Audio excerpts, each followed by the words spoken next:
Thank you so much for letting me join you this evening.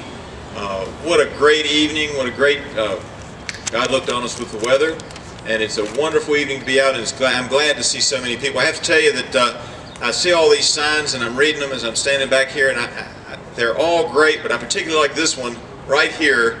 It's not called Dependence Day. Really appreciate that. Thank you very much.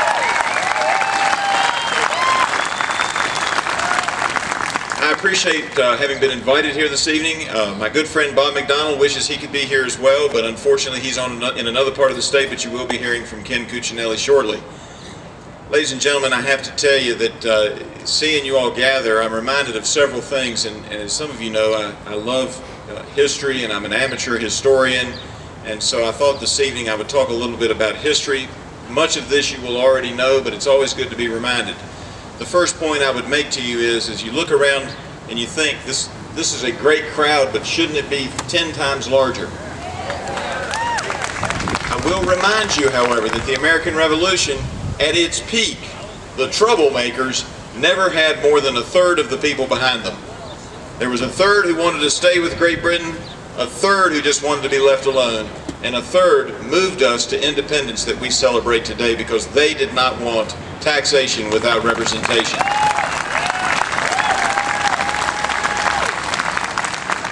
And we talk about the Tea Party, and a lot of times the media misunderstands this movement, and they misunderstood the first Tea Party as well. When they look back in history, they don't always understand what that first Tea Party was about, because too often the media believes that it's about the money. And ladies and gentlemen, I know each and every one of you contributes to causes that you believe in, and it is not about the money. And it wasn't about the money for those first Tea Party people either. In fact, tea was at an all-time low price when they dumped it into the Boston Harbor. The British king had been looking for a way to tax the colonists. He tried a couple things that hadn't worked out, so they came up with this scheme. And the scheme was this. The average price of tea prior to that short period of time had been 3 shillings a pound. The India East Tea Company had a surplus of tea.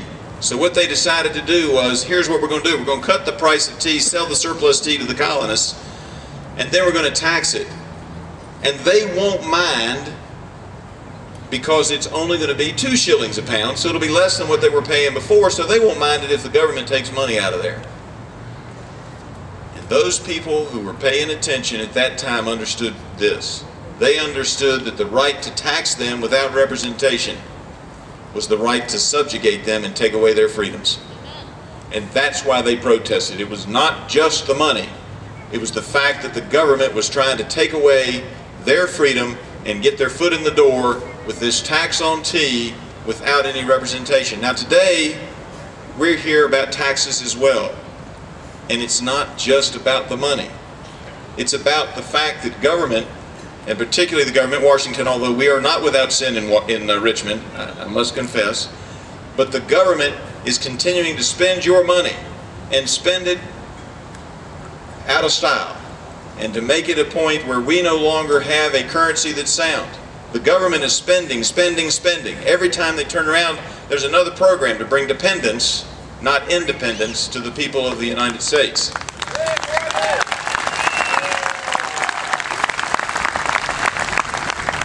And so when the media wants to build this as just a bunch of people who don't want to pay more taxes, that they're missing the point. It's not just the higher taxes, it's the fact that the government is spending your money without listening to you, and it's unresponsive to your concerns, and all they want to do is make you dependent.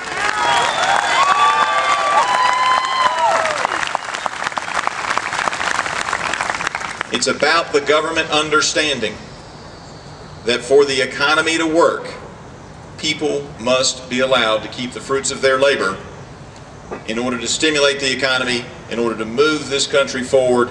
Ladies and gentlemen, it's for us to decide and for our representatives to listen and to make sure that we know how that money is spent and that it's being spent wisely and that we're not just printing it off and throwing it down one rat hole after another.